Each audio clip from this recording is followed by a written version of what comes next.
Bonjour à tous et bienvenue dans cette nouvelle vidéo. Donc aujourd'hui on va faire le récapitulatif de la finale du tournoi moins de 31. On va regarder uniquement les deux segments que j'ai joués, c'est-à-dire les segments 1 et 4. D'une part parce que je connais mieux les duns et d'autre part parce que c'était clairement les duns les plus intéressantes de manière générale, là où il y a eu de l'écart. Restez jusqu'à la fin de la vidéo, il y aura une annonce très importante sur les événements à suivre et un nouveau tournoi qui va venir. Je compte sur vous. En attendant, on va regarder directement cette dun 3 du premier segment. Alors, j'ouvre d'un pic, mon partenaire dit 2 carreaux, je dis 2 piques, et mon partenaire rebide à 3 carreaux. Bon, j'ai pas d'arrêt cœur, j'ai 6 cartes à pique, donc j'ai une enchère de 3 piques qui vient, c'est bien. Et mon partenaire maintenant me dit 4 piques. Alors, la question à ce stade, c'est est-ce que je dois reparler ou pas? Alors, je vois bien que si mon partenaire a l'as de pique et as-roi de carreau, l'as de pique second et as-roi de carreau sixième, je table le chelem. Mais il y a quelque chose de très important à savoir en 2 sur un forcing de manche, c'est que ce rebid à 2 carreaux, il n'est pas anodin. Vous n'allez pas dire 3 carreaux dès que vous avez 6 cartes à carreaux et une valeur d'ouverture, parce que sinon les séquences deviennent très difficiles, aussi difficiles que quand on joue pas le 2 sur un forcing de manche. Et donc quand on rebide à 3 carreaux, c'est soit qu'on a un espoir de chelem, soit qu'on a vraiment des problèmes avec les arrêts. Typiquement si on a as-roi dame de carreau et le roi de pique second, on ferait cette enchère de 3 carreaux. Sinon on va privilégier soit l'enchère de 3 trèfles, soit l'enchère de 3 cœurs avec des forces, si il nous manque un arrêt. Ou alors on va dire 2 sans atout quand on a des points un peu partout et qu'on a à peu près, on est en minimum de sa zone. Par exemple, si mon partenaire a vu le roi de carreau en moins, il aurait sûrement préféré l'enchère de 200 atouts qui aurait montré moins de jeu. Et d'ailleurs, ça m'aurait pas poussé au chelem. Parce que là, j'ai posé le Blackwood en espérant avoir une main de ce genre-là en face. Mon partenaire m'a répondu 5 cœurs. Et là, j'avais un problème parce que je savais pas s'il fallait jouer 6 carreaux ou 6 piques.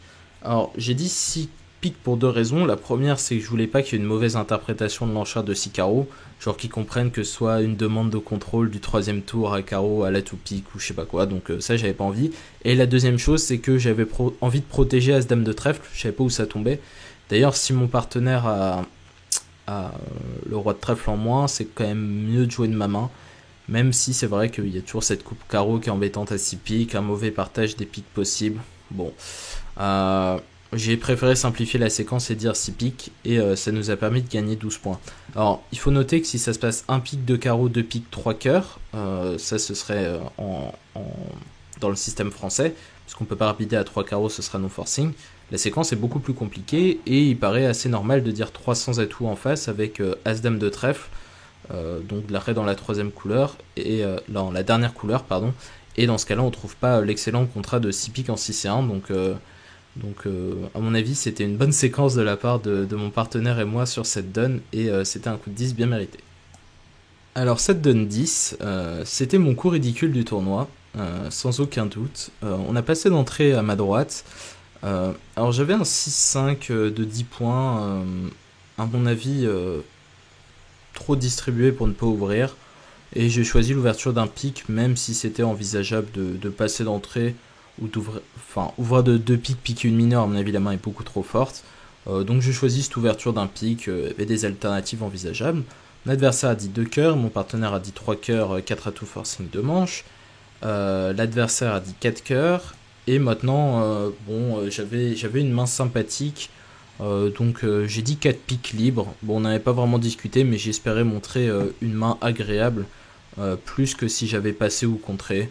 Bon, je sais pas trop exactement comment il a compris, mais mon partenaire a posé le Blackwood, et j'ai répondu brillamment que j'avais qu'une seule clé alors que j'en avais 2. Et du coup, on s'arrêtait au contrat de 5 piques au lieu d'en jouer 6. Bon, alors je vais vous montrer la séquence si ça se passe normalement et qu'on arrive à 6 piques, parce que le jeu de la carte est très intéressant. On entame l'as de cœur, et on fait le flanc le plus embêtant, qui est de jouer le roi de cœur à ce stade. Vous coupez, vous jouez as de trèfle et trèfle coupé. Votre premier objectif là, ça va être d'affranchir les trèfles. Et en jouant votre deuxième trèfle, vous vous rendez compte que les trèfles sont très mal répartis, puisque votre adversaire de gauche défausse un carreau. Ok. Alors, petit point à ce stade. Vous savez que votre adversaire est intervenu à 2 cœurs et qu'il est cingleton trèfle. il a pas l'air d'avoir une blinde de carreaux, sinon il aurait pu les nommer à un stade quelconque, par exemple sur 4 cœurs. Donc a priori, il a l'air d'avoir soit un 6-3-1-1 avec 3 piques, 6 cœurs et 3 carreaux, soit c'est plus probable, parce que son partenaire a dit que 4 cœurs, on peut supposer qu'il est plutôt 6 cœurs, 4 carreaux, un trèfle et 2 piques. C'est à mon avis la distribution la plus probable, je dirais 75% de chance qu'il ait ça. Alors maintenant, pour se gagner ce coup, il faut être assez précis. En fait, il y a une ligne de jeu à 100% pour éviter d'avoir à trouver la dame de pique. Il faut jouer As de carreau, Roi de carreau. Donc, quand on veut affranchir une couleur, normalement, on ne tire pas le roi ici pour éviter de se le faire pour pouvoir affranchir la couleur et qu'il n'y ait pas de surcoupe. Mais là, on ne cherche pas à affranchir, on cherche à tirer l'élevé. Donc, c'est plus habile de tirer le roi de carreau et de couper un carreau. Alors, si là les carreaux étaient... il avait que 3 carreaux, vous auriez pris la surcoupe, vous aurez chuté, mais ça me paraît vraiment marginal de jouer contre les piques 3-0, et je crois que de toute façon vous aurez beaucoup de mal à gagner. Donc autant jouer contre les carreaux 4-4. Vous coupez un trèfle, vous coupez un cœur cette fois, pour pas avoir de problème de surcoupe. Vous coupez un trèfle, il défausse toujours, et vous coupez un carreau. Normalement là il va fournir, vous faites couper du roi, et en fait c'est très joli. Vous avez joué votre dernier trèfle, et lui il lui reste encore un trèfle, et vous allez pouvoir faire l'impasse entre guillemets à la dame de pique, sans jouer la couleur. Et vous tirez l'as de pique, et vous gagnez 6. Alors j'ai joué que 5, mais j'ai gagné mon contrat. Alors ils m'ont pas embêté, il a pas défaussé carreau, et du coup j'ai pu couper 2 carreaux, et c'était beaucoup plus facile. Mais j'ai gagné 13 points parce que mon adversaire n'a pas trouvé la bonne ligne de jeu pour gagner 6 à 100%. Et il a compris que les piques étaient de 1, mais il a été obligé de faire l'impasse à la dame de pique à la fin. Et donc, ce qui me permet de gagner 13 IMP en répondant mal au Blackwood. Je vous dis que ça arrive pas souvent, ce genre de choses. Pour finir ce petit résumé, je vais vous montrer une donne du dernier segment. Donc j'ai choisi d'ouvrir cette main en est d'un cœur. Alors j'avais 7, 11, 13, 17, 20 points d'honneur. Mais j'avais 3 petits trèfles et j'avais une main qui à mon avis était plutôt orientée à la couleur. Donc j'ai choisi à la française entre guillemets une ouverture d'un cœur avec 20 points et 5 cartes. On est un peu les seuls à faire ça dans le monde. Voilà, j'ai défendu les valeurs françaises en ouvrant d'un cœur. Et mon adversaire en sud a barré à 4 carreaux. Donc à ce stade il avait beaucoup de points à rattraper.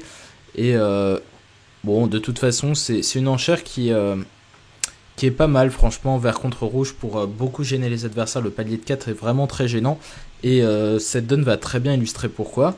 Mon partenaire a dit 4 cœurs et Nord a dit 6 carreaux. Bon, moi j'étais en S là et je vois tout ça, j'ai As-Roi de carreau dans la couleur des adversaires, donc je me doute que mon partenaire est chicane carreau, et je sais que mon partenaire peut avoir à peu près tout et n'importe quoi. Alors si tous les points de nord et de sud étaient dans la main d'ouest, il aurait quasiment fait les mêmes enchères. C'est-à-dire s'il avait As-Roi Dame de trèfle en plus, par exemple, il aurait sûrement dit 4 cœurs et pas plus. Donc dans ce cas-là, on aurait 6 cœurs absolument sur table. Donc c'est un peu un jeu de devinette. À ce stade, je savais que marquer dans la colonne suffirait à gagner le match sans trop de problèmes. Donc j'ai assuré en contrant. C'est une décision assez difficile parce que je suis rouge contre vert et j'ai quand même une grosse plus-value à marquer le chelem. Si par exemple on marque 800 à 6 carreaux contrés, on marque 1430 à 6 cœurs égales, ça fait quand même un delta de 13 imp. Donc à cette vulnérabilité, la décision est assez compliquée, mais je pense que même dans une situation normale où ils n'ont pas de points à rattraper, le contre est la meilleure enchère. D'ailleurs il y a une autre question, c'est est-ce que la séquence est forcing? Alors bon, intuitivement j'ai envie de dire que oui, parce que lui il a passé d'entrée, lui il a barré à 4 carreaux, ils sont vert contre rouge, on a déclaré une manche, mais après on n'est pas sûr du tout qu'on en attaque. Lui il aurait pu faire ça avec As-Roi 7ème à carreau et un As, bon ce serait un peu bizarre mais bon il fait ce qu'il veut. Donc c'est pas si clair que ça, mais je pense que le pass est forcing. Donc peut-être qu'éventuellement j'aurais pu passer, mais mon partenaire il sait pas si on est en attaque ou en défense, c'est moi qui ai tous les points. Par exemple si j'avais passé ici, il aurait peut-être dit 6 cœurs en ayant peur que 6 carreaux gagnent. Bon, donc j'ai choisi de contrer et on a marqué 1100, un truc comme ça. 6 cœurs évidemment chute parce qu'on a As-Roi Dame de trèfle à perdre, donc on chutait même 5. Nos adversaires ont tenté de nous pousser un maximum là avec ces 4 carreaux. Parce qu'il a dit je vais défendre à 6 carreaux, donc autant les dire tout de suite. Je sais pas ce qui se passe à 6 cœurs, donc c'est plutôt bien joué. Mais ça n'a pas tourné en sa faveur. Compte passe. Donc pour recompter nos levées, on avait 3 levées de pique, l'as de cœur et as-roi de carreau. Donc c'était moins 5, 100, 300, 500, 800, 1100. Voilà, donc au final, nous avons gagné ce match d'une soixantaine d'IMP. Il y a eu des donnes rigolotes, donc je vous en ai présenté 3 que j'ai joué. Il y a eu 2 segments plus plats. Maintenant, j'ai envie de vous faire l'annonce du prochain tournoi. Donc là, ce que vous voyez, c'est l'affiche du tournoi en question. C'est un tournoi open qui commence à partir du 25 mai, donc lundi en 8, où il y aura un butler, un live Twitch quotidien, des résumés sur YouTube. Ça durera 2 semaines avec une semaine de pool, une semaine de KO. C'est entièrement gratuit pour cette première édition. Donc j'espère vous y voir nombreux. Vous trouverez plus d'infos sur la page Facebook dédiée. Sur ce, n'hésitez pas à liker la vidéo si vous avez apprécié. Et puis on se retrouve bientôt pour de nouvelles vidéos et bientôt pour ce nouveau tournoi. Salut!